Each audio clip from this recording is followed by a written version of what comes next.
Thank you for visiting Lichtsinn RV here in Forest City, Iowa, the home of Winnebago Industries. I'm Ron Lichtsinn, and I want to thank you for visiting our dealership, the nation's closest dealer to Winnebago, Itasca, in the Winnebago Touring Coach Division of Winnebago Industries here in Forest City, Iowa.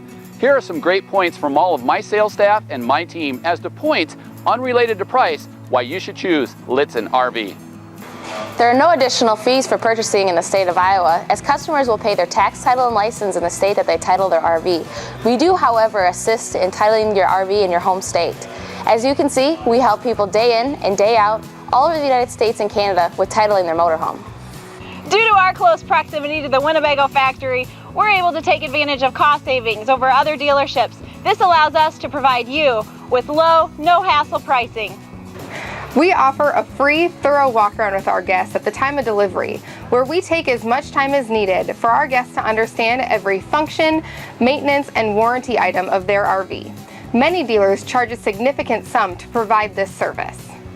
Here at Lichtsinn Motors, we offer our guests the opportunity to stay on our lot, where you have access to free Wi-Fi, filtered fresh water, and electrical service, whether you're taking delivery of a new RV or just stopping by for service. We work with several different lenders in order to get you the most competitive rates and terms. Plus, we offer bi-weekly payments which can save you thousands over the course of your loan. Purchase and service your Winnebago or Itasca from Lichtsinn Motors, the nation's closest dealer to the Winnebago, Itasca, and Winnebago Touring Coach Division of Winnebago Industries.